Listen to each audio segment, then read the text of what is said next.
Halo, kita jumpa lagi dalam materi berpacaran. Kata berpacaran sudah tidak asing bagi kaula muda, ya, khususnya untuk anak remaja. Bahkan sekarang mulai dari tingkat SD sudah mengenal istilah berpacaran. Nah, dalam agama Katolik, berpacaran itu boleh atau tidak? Mari kita simak untuk materi berikut ini. Berpacaran itu adalah pertemanan yang sifatnya mendalam dan secara khusus dengan lawan jenis, yang pada akhirnya akan terjalinlah hubungan khusus yang disebut dengan pacaran. Nah, pacaran itu hakikatnya untuk mempersiapkan diri menuju perkawinan yang membahagiakan. Pacaran yang sehat itu tidak hanya tertarik untuk menyenangkan diri sendiri, tetapi menuntut perlakuan yang hormat dan suci terhadap pacar. Nah, di sini perlu kalian cermati, kita ketika berpacaran, ya, tujuannya bukan untuk menyenangkan diri sendiri, tetapi lebih untuk mempersiapkan diri menuju ke perkawinan, berarti masuk ke jenjang yang serius. Dan di sini dituntut perlakuan yang hormat dan suci terhadap sang pacar. Juga dalam surat Rasul Paulus kepada umat di Roma bab 12 ayat 12 dikatakan bahwa jangan kita menjadi serupa dengan dunia, atau dengan kata lain, jangan berpacaran ala orang dunia. Maksudnya berpacaran ala orang dunia itu seperti apa? Yaitu, ya, misalnya, ya, mempunyai pacar yang banyak sekali, atau istilahnya ngerenteng, atau istilahnya koleksi.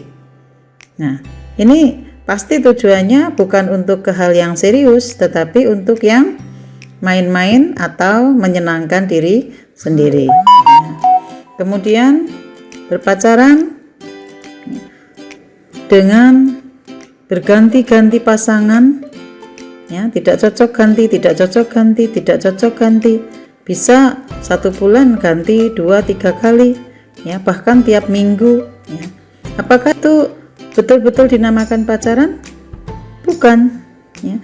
Itu namanya orang mau mencari kesenangan diri sendiri. Bahkan mungkin bisa jadi tidak memperlakukan secara baik dan suci terhadap pacarnya. Nah, ini yang dilarang di dalam agama Katolik.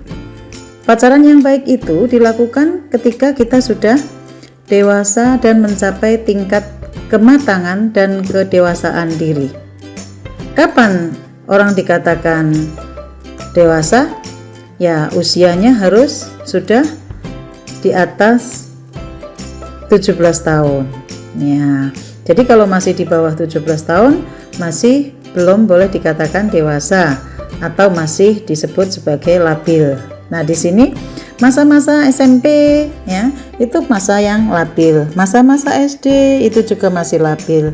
Bahkan SMA pun atau SMK pun kelas 1, 2, 3 itu masih labil. Maka di sini sebaiknya anak-anak tidak melakukan pacaran, tetapi hanya berteman biasa, berteman sebanyak-banyaknya dengan orang lain.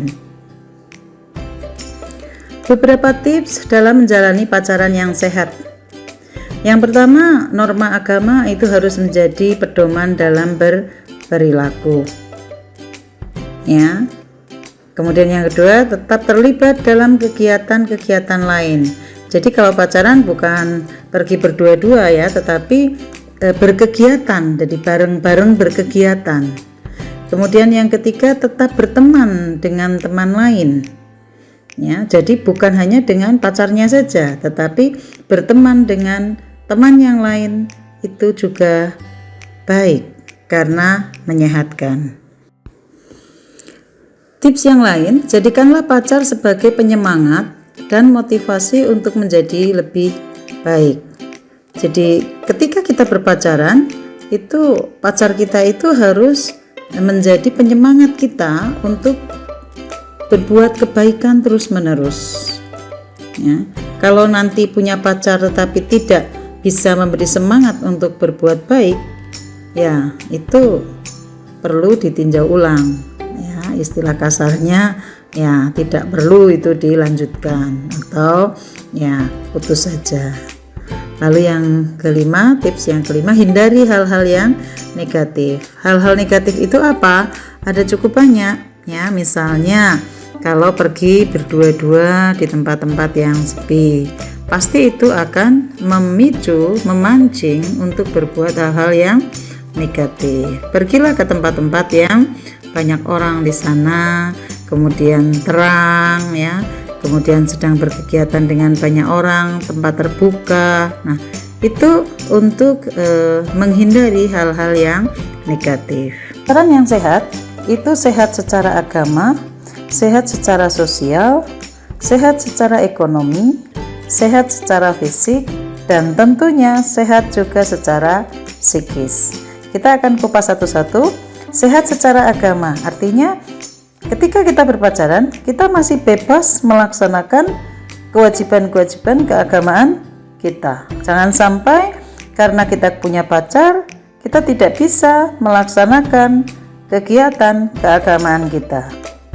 Sehat secara sosial artinya ketika kita punya pacar, kita masih boleh berkegiatan sosial, berrelasi dengan orang lain, ya, tidak dilarang untuk bergaul dengan si A, si B, dan seterusnya. Maka ini dikatakan sehat secara sosial. Sehat secara ekonomi ya, ketika kita punya pacar ya, jangan sampai kita itu terongrong secara ekonomi ya.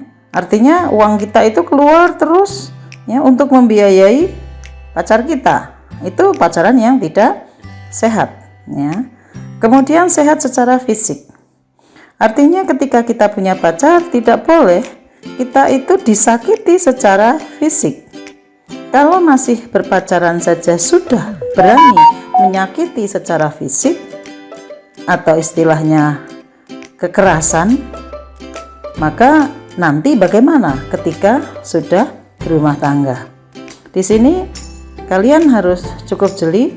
Ketika kita melakukan suatu kesalahan, ya, coba cek apakah pacar itu dengan tiba-tiba menyerang kita, memukul kita, ya. Kalau itu yang terjadi, saran saya putus.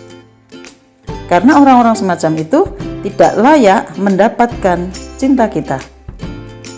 Kemudian sehat secara psikis. Sehat secara psikis maksudnya ketika kita punya pacar kita itu tidak boleh melarang, menekan kita untuk hal-hal yang sesuai dengan keinginan pacar kita.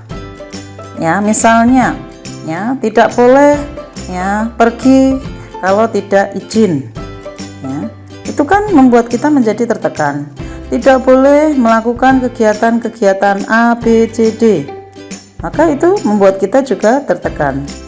Kalau kita punya hobi, tidak boleh melakukan hobi itu tanpa ada dia. Itu artinya tertekan, ya. Maka ini tidak sehat secara psikis. Nah, pacaran yang sehat itu pacaran yang mengembangkan kepribadian. Jadi ketika kita punya pacar, kita biarkan pacar kita untuk bergaul dengan orang lain, ya, untuk mengembangkan bakatnya, untuk mengembangkan talentanya, untuk berprestasi. Kita dorong, kita dampingi, kita beri semangat, sehingga kepribadian masing-masing akan berkembang dengan baik dan masing-masing akan menunjukkan talentanya dan berkembang, berprestasi dengan bagus dan saling membanggakan. Nah, kalau terjadi hal seperti ini, maka pacaran di sini sehat dan menjadi semakin dewasa.